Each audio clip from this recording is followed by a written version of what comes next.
Hey guys, what's up? That's Hero by Family of the Year. It's an indie, pop song, whatever. How's it going, guys? Thanks for tuning in. I appreciate all the views I've been getting. That's awesome. As you saw last week, I had my good buddy Tyler on. We talked about Star Wars. It hasn't just been me in a while, so I'm back. I want to do a video, and this one I've been thinking about for a while. I'm going to do my top 10 favorite movies of all time, and it's just going to be kind of a list format. I might do some more of these in the future, I don't know, but as always, let's just get into it. So how I kind of assembled this list was I thought about the top 10 movies that really, it's a hard list to do, but what I really thought was movies that really impacted me a lot, really changed my life in some way, in one aspect or another. And there's some notable movies that aren't on this list, but it's a really hard list to do. So I just kind of did the top 10 movies that made me feel a certain way, and each of these movies really does that. So let's just get into it. We'll start with number 10. My number 10 favorite movie of all time is Eternal Sunshine of the Spotless Mind from 2004, starring Jim Carrey and Kate Winslet. Absolutely phenomenal film.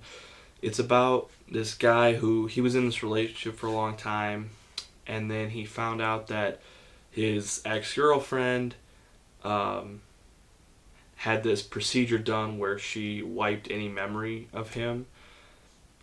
So then he got upset and he decided to wipe his memory of her since she wiped him. And it's kind of going through his memories, and it's such a good film.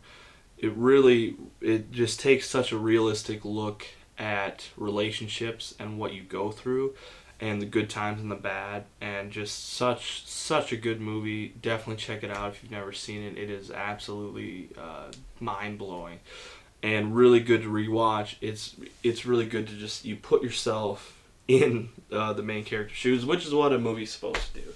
So that's my number 10. My number 9 is Superbad from 2007, starring Jonah Hill and Michael Cera. This movie I saw at a really good time. I think I was a sophomore in high school, and it was just on TV, and it hit me hard, man. It really did, and it's such a perfect film. So much love was put into it. You really feel like these are real people, and you've definitely gone through it as a high schooler, trying to these two guys are best friends, and they just want to get laid before they graduate. So it's kind of their shenanigans of trying to get alcohol for this party.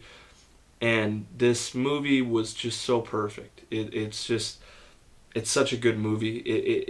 It makes me feel like back to that time, and I definitely felt like that. And just how you look at the world, and it's just made with such love, and you can just tell that Seth Rogen and Evan Goldberg, they wrote this when they were in high school, and you can just tell because there's so much love and passion that was put into it.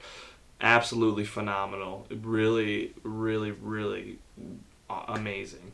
My number 8 is The Dark Knight. Came out in 2008, Christopher Nolan's second of the Dark Knight trilogy. I think a lot of people would say it's the best. It's my favorite because it just, that was the first, I think that was probably one of the first, well, it wasn't, I think X-Men was, but it was one of the first movies that really just made my jaw drop, honestly. I just, obviously, it was a big deal. Everyone was talking about Heath Ledger's performance and how he, died and how it affected him. And it's just such a good movie, top to bottom, absolutely perfect. Heath Ledger's performance is one of the best ever given by anyone. I don't think anyone will argue that. It is just absolutely great. A fantastic film. Sorry, I have my list open here on my computer. It's sorry about that. Really, really just a wonder. And when you see it, you're like, this is an important film. This is a film that is going to live on for a long time. So my number 7 is The Blues Brothers from 1980. John Landis directed, Dan Aykroyd and John Belushi star. This is a movie that I saw when I was a kid, which I probably shouldn't have because it's rated R. But I can't help but smile when I watch it. I'm not a big musical guy, I'm not big into musicals, but this is a musical and the music is fantastic. It is absolutely incredible. It's just the best way I can describe it is like what you want a movie to be. It's funny, the characters are awesome, the music is great. There's good like action scenes. There's great car chases. It's a really fun story. You love these characters. It feels real. It just like when I would go to bed at night, I had an old TV in my room with a VCR, and I would put this tape in every night before I went to bed, and I just watched it constantly and constantly and constantly. It is amazing. I love it so much. That's why I wanted that Dodge Charger cop car as my first car. I never got it, unfortunately, but super iconic. If you haven't seen it, dude, you gotta watch it. It is great. I don't know what else to say about it. My number 6 is Donnie Darko. I don't remember when that was. It 2001, I think, or 2 maybe. Early 2000s. Jake Gyllenhaal stars. Super strange movie in the best way possible. Honestly, it's about this kid who he sleepwalks at night sort of, and he has to take these pills because he's like depressed, but because he's depressed because he's so much smarter than all the other kids, and no one's really there to challenge him sort of. And it's just him trying to deal with, and there's a 6 foot tall rabbit named Frank that comes and he talks to when he's on drugs, and it's a really weird story, and like the rabbit keeps telling him the world's gonna end in this certain amount of days. It's so good. It's really good, and like if you ask me really like to explain what it's about, it's kind of hard. It's one that like you have to watch it, and a lot of people love it. I'm one of those people. It's like an experience when you watch it, because you don't really know what happens. They don't really super explain everything, which is great. It just is, and it's super entertaining and thoughtful, and you just after it's done, you really sit back and you're like, huh, you know, like it's really really good. I've never seen the sequel, but all I've heard is that it's terrible. But Donnie Darko one you should definitely check out. It's really, like I said, it's really weird. It's probably not for everybody, but it's definitely worth a watch. It's really an experience. Okay, so that brings us to the top 5. My number 5 is Inception. Christopher Nolan's follow-up to The Dark Knight. The next movie he did, and they're both on here. Inception was it might still be the best movie I've seen in theaters, like opening weekend. It was absolutely fantastic. It just blew me away. I had a special experience going to it. Like, my friends and I were working at a resort, and one of the last nights we all got together, we're like, let's go watch this movie. All we knew about it was kind of about dreams, and we were all just captivated and blown away, and it's such a good adventure. And rewatching it recently, I realized that half, if not more than half, of the film is just exposition. It's just explaining to the audience what's going on, which you totally need and is great. Like, it's the best way to do exposition because it all pays off and it tells you the rules. There's so many rules of the universe, and it explains them all to you as you go along. It's so interesting. These characters are great. It's a great villain. It really just, it's so gritty and real and bold and just an instant classic. I thought right when I saw it, I said this is one of the best movies I've ever seen. I think it still might be the best movie I've seen in theaters. I'm not really. That's kind of a hard thing to think of, but Uh, Definitely holds up. The more you watch it, I think the better it gets. Really good mystery, really fun adventure, and it's one you can rewatch a bunch of times. Good, almost kind of a heist movie in a way. Super interesting, very provocative as well. Obviously, I think most people have seen it, but if you haven't, definitely check it out. It's one of my favorites. That's why it's number 5. All right, sorry, I gotta okay, sorry. So then that gets us to number 4, which is No Country for Old Men. This came out in 2007. The Coen brothers directed it.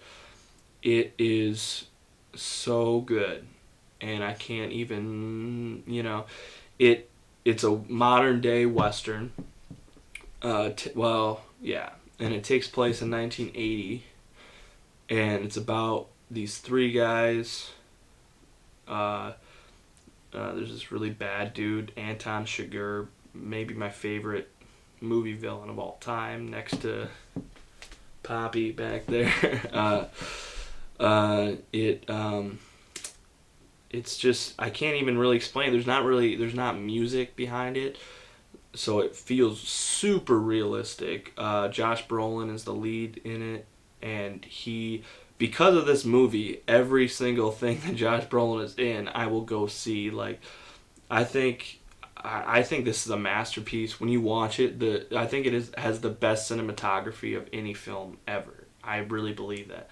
Roger Deakins did it. Every shot is just like takes your breath away. Just really, really good. And a lot of people say they hate the ending, but I personally love the ending. I wish more movies ended the way this did. It fits so perfectly with the story. It made sense. It's just, I think, I don't know. These movies they just mean so much to me. It's hard to really convey, but No Country for Old Men is one that you watch it and you say, this is a masterpiece. They couldn't have done any better making this. I had such a good time with it. It is just breathtaking how good of a movie this is. The Coen brothers are known for their dark comedies, and there's not a lot of humor in there, but there's a few moments, but it's straight up a Western, serious, absolutely great movie. I think on par with, like, as far as Westerns go, I think it's on par with, like, The Good, the Bad, and the Ugly. All those great ones. I think it's right up there. It is so good. Alright, so that brings us to number 3, which is Goodfellas. Now, Goodfellas for a long time was my favorite movie of all time. And that's kind of how these lists go, like just recently I had one, but I kind of mixed them up a little bit. Goodfellas is, if you want to see masterclass cinema and Martin Scorsese at his best, Goodfellas is your movie. I mean, you can't really find, it's the best. This and The Godfather are the best gangster movies of all time. I don't think anyone will dispute you on that. Goodfellas is everything you want out of a mob movie. The characters are so good. The villains are great. It is so much fun. It shows you how classy and how desirable that life would be. All the good parts, and it builds it up, and then of course it comes right down. The whole arc of it is just the best. It's never been done better. So much fun, such good music. There's just, the way it's shot is incredible. Like, you watch this movie and you think, I don't even know if I'll see a movie that good. Just so well made, top to bottom. A masterpiece among masterpieces. It is just so incredibly good. When you watch it, you think this could have just gone on for 10 hours. And I would have kept watching and kept being engaged. And it's based on a true story. Like, obviously this is played up a little bit because it's a movie, but all this stuff really happened, which is just makes it even better. If you love gangster movies, this is one you have to see. You absolutely need to see it. If you like movies in general, you should see this movie. If you even kind of like movies, if you don't like movies, you need to see it. You need to see it before you die. You will get into it. It will make you want to be a mobster. I'm telling you, it will. It's that good. Okay, so that goes from number 3 to number 2, which is Pulp Fiction. Quentin Tarantino. I did a Quentin Tarantino talk. It's on my channel with my good buddy Cole Atchison. Love Tarantino. This is his best movie. It's my favorite. When I loved the experience I had watching it, because I was kind of getting into movies, and like on IMDb, Pulp Fiction's like number 4, I think, number 4 of all time on there, and I was always like, I've never heard of this movie. What is Pulp Fiction? What does that mean? And I asked people around, like at movie shops and other things, and I'd be like, what is it about? And they were like, well, there's like there's characters from different, and I was like, oh, then they all come up together at the end, and they're like, yeah, well, not really. And then they were like, it just kind of follows. I was like, oh, so like it follows a story, like a path. And they're like, well, it kind of jumps back and forth in time. And I was like, what's it about? And they're like, okay, I don't know, And I was like, well, you've seen it, right? And they're like, yeah, it's great, but I don't really. It's hard to explain. So another one that's like an experience, but this is, again, like, it is incredible. I mean, non-linear storytelling at its best. The best dialogue of any movie ever. Super well written. It follows these hitmen that go to do this hit, and then it kind of just branches off to other people that are sort of connected with them and sort of not. Super stylistic, absolutely incredible. This is one, again, that you have to see, man. I've probably seen this. I think I've seen Pulp Fiction more than any other movie. Probably this and like the Blues Brothers I've seen a lot too, but because it's so rewatchable, because it's not a linear story. Like, it's not beginning to end, beginning, middle, end. It's like, it's da da da da da da. And, I talked more about it on my Quentin Tarantino talk. But it's so good. If you like, if you like movies, this is definitely top 2 or 3 that you have to see right away. It's incredible, man. These characters are fun. It's bloody, gory, interesting, super stylized. It'll put a smile on your face, and you'll have fun for sure. I guarantee it. Before we get to my number 1, I just want to do a couple honorable mentions. Unfortunately, I think some of you are guessing it's not Star Wars. I know. I'm a big Star Wars fan. I got a lot of Star Wars stuff in here. I obviously love Star Wars. It's not in my top 10. I know a lot of people are like, what? To me, I don't know. It's a trilogy, and like, I don't like to split them up into movies. Not one of the movies had more of an effect on me than any other one, so I'm like, well, if I put the whole trilogy in here, then I have to consider other trilogies, and that's kind of why Back to the Future isn't in mine either, which I absolutely love, but I kind of think of that as a trilogy. And, same with Lord of the Rings. Like, my personal favorite is the second one, but like, just that movie alone I don't like it as much as the 10 movies that are in my list. And that's kind of how it is with Star Wars. It's kind of a gray area that I'm like, if I put it as a trilogy, then do I like the whole trilogy more than one single standalone movie? And then it's like, is that fair to compare them? So I just kind of left that out. Obviously, Star Wars means a lot to me, but it's not on here. I mentioned Lord of the Rings. I mentioned Back to the Future. When people ask you what's your favorite movie of all time, obviously it's a hard question. I always tell people when I ask them, because I ask people a lot, I say, what's your favorite movie? And they're like, and I'm like, I know it's a bullshit question. Like, it's hard. Everybody loves so many movies, but I think there is always like one that you can always go back to. Obviously, I've seen a lot of movies. I love a lot of movies. These are the 10 that mean the most to me. And my number 1 of all the movies I've seen means more to me, is still my favorite. Every time I watch it, it means the same. Like, I get the same feeling from it. It opened my eyes. It was the movie that made me realize that people made movies. It was like, I watched this and Donnie Darko in the same night, and they're both in my top 10. It was a big night for me. It really opened my eyes. That movie is Memento from 2000. Christopher Nolan, his second movie ever. It's an independent one. So this is his third movie on my list. Memento, man, whenever I tell people that, they're like, oh yeah, it's a good movie. Oh, that's an interesting pick, you know? And a lot of people say, Shawshank Redemption is a lot of people's favorite, and, The Godfather, or Pulp Fiction, all these ones that are maybe the best movie of all time.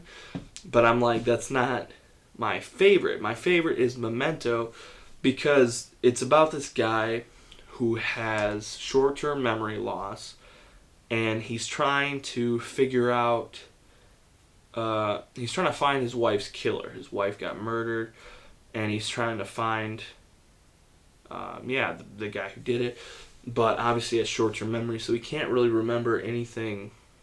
He has his long-term memory, but he can't remember anything after she got killed. So every day he wakes up and he's like, what? And he has all these tattoos that he put on himself, like notes, like step 1, do this, 2, 3, and he goes through them all, and they're tattooed all over his body to remind himself what to do, how to do it. And then he has all these notepads set up. He takes notes constantly, he takes Polaroids of everything he sees, writes it down to remind himself, so that he knows what's real, what's not, and all he trusts is his own handwriting.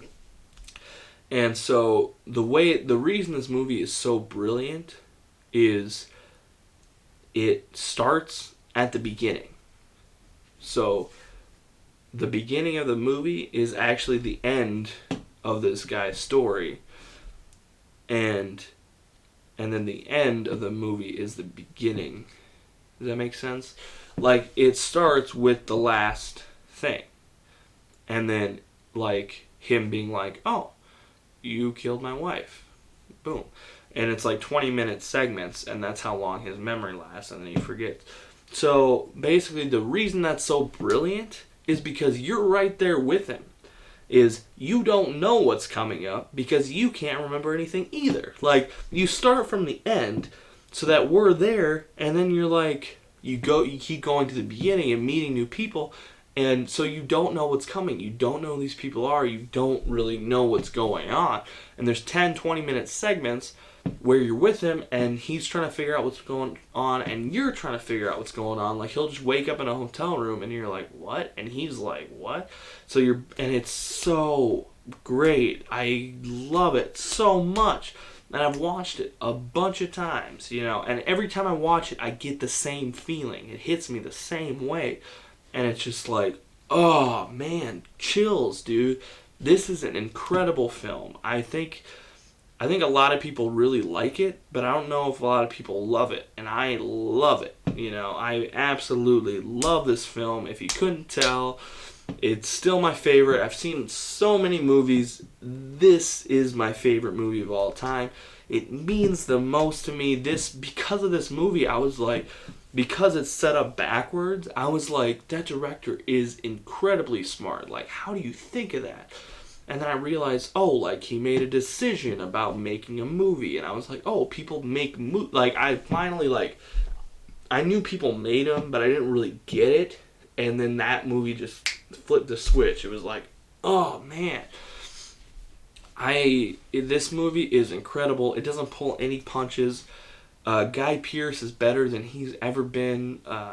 I think Joe Pantoliano, he is my favorite character actor, basically because of this movie and everything else he's been in. Everything he's in is great, but I think this is best. I'm blanking on the actress's name. She was Trinity in The Matrix. God, I forget her name, but she's in it too. She is great. Everyone in this is fantastic. It is a great film, important film. I think all Pulp Fiction, No Country for Old Men, those are kind of important movies, and Goodfellas. Like, they're important, as in they're going to stand the test of time. People are going to study them and look back and be like, this is a movie you have to see. Where I think Memento isn't necessarily that, but I think it should be. Like, it's easy to put, like, those and, like, Citizen Kane and Godfather and Star Wars on there because they're important. You're like, see, I like that too. I love those movies, but this one means more to me. This one hits home. I implore you, like a lot of people, to them, like, the Blues Brothers is just kind of a dumb comedy. You know, a lot of people don't get it, but I love it. I think it is a great film. And, like, when you're doing, like, if you want to make a top 10 list, just sit down and really think, like, don't think what are the best movies I've ever seen, what are the top 10 best, what are the top 10 favorite. Like, you could have an absolute, everyone else could think the movie's dog shit, but you love it. That's what a favorite is, man. Like, that's I did this list as, you know, for me. Like, a lot of people are like, okay, I get Pulp Fiction, I get Goodfellas, like I said, but they're like, Donnie Darko or, like, Blues Brothers? I'm like, yeah, dude, yeah. And when it's all about passion, it's all about love. What do you love? Not what everyone else loves. So, sorry, I went a little rant there at the end, but that's my, it's my top 10 favorite movies of all time. Just to run it down again quick. We'll start at number 10 again. Eternal Sunshine of the Spotless Mind, Superbad, The Dark Knight, Blues Brothers, Donnie Darko, Inception, No Country for Old Men, Goodfellas, Pulp Fiction, and Memento. Those are the 10 that mean the most to me. If you guys want, go ahead and comment in the video. Tell me what are your top 10 favorite movies of all time. Take a while, think about it, or just, top 5 or whatever. Not, like I said, not necessarily the best movies you've seen, but your personal favorite. I want to know. Let's start a conversation. I'll reply to comments if you put it on there. What did you think? If you guys want me to do more top 10s, I can. I like doing lists. I'll probably do more of them. If there's a certain topic you want to know, let me know. Comment in the video, like it, subscribe. I'm doing more videos. I'm thinking of good stuff. Good content is coming, I promise. And follow me on Twitter, just Luke Larson89. Hit me up on there. I'm going to play my exit music here. And, I really appreciate you guys watching these videos. And like I said, I really want to know your top 10. Put them in there. Tell me that I'm stupid. I love to hear all that. I have some good things coming. So stay tuned, subscribe, like. Thank you guys so much. Until next time.